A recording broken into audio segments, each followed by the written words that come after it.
Welcome to the Service Center, eStorm's guide to Apple tech tips and tricks. On today's episode, we're going to be covering 5 Mac tricks you've probably never used but are super handy. Tip number 1 is volume. Sometimes you're watching something or listening to something and it's just a little too loud or too quiet, but turning the volume up or down a notch is either too much or too little. If you hold Shift plus Option and then press the volume key, you gain more control over the sound by making minor adjustments instead of jumping full notches. Custom toolbars. A lot of people know by now that you can customize your toolbar in Finder by right-clicking and hitting Customize Toolbar. You just click and drag any items you want to add into the toolbar or drag them out to remove them. You can also do the same for Safari. But what a lot of people don't know is that you can add folders or even programs and applications to your toolbar. For example, I like to add Photoshop to the toolbar, hold the Command key, and drag it into the bar. I can click it and it opens. Also, if you want to remove any items in your toolbar, just hold the Command key and drag them out.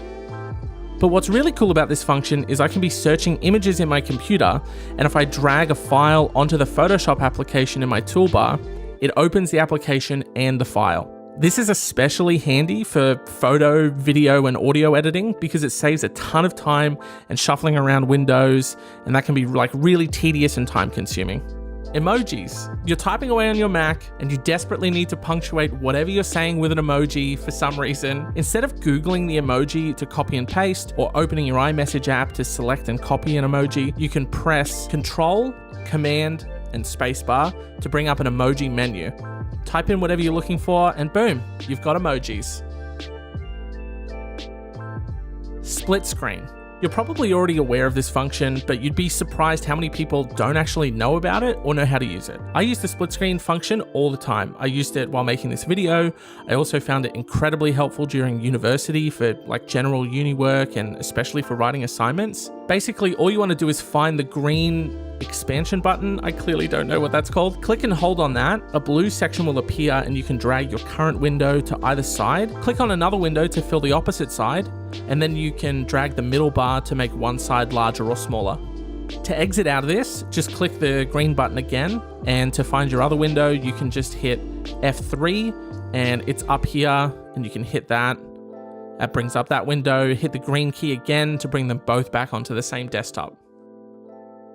Inspecting files. Again, you probably already know that you can click a file, hit the spacebar, and Mac allows you to inspect it without opening it fully. This saves a lot of time, especially when digging through a mountain of images or documents to try and find the right one.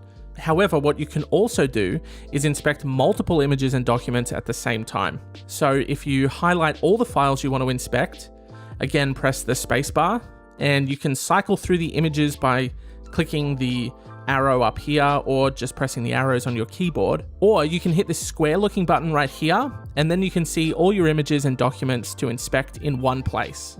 That's it for this episode. Thank you so much for watching. Please let me know in the comments if you found these useful or which of these tips and tricks you already know and use. If you have any tricks that you use that aren't well known, tell me about them in the comments because I'm always looking for cool new ways of doing things on the Mac. And if you enjoyed this video, like it, share it, tell me in the comments so I can get more of these tips and tricks videos to you, and I'll see you next time.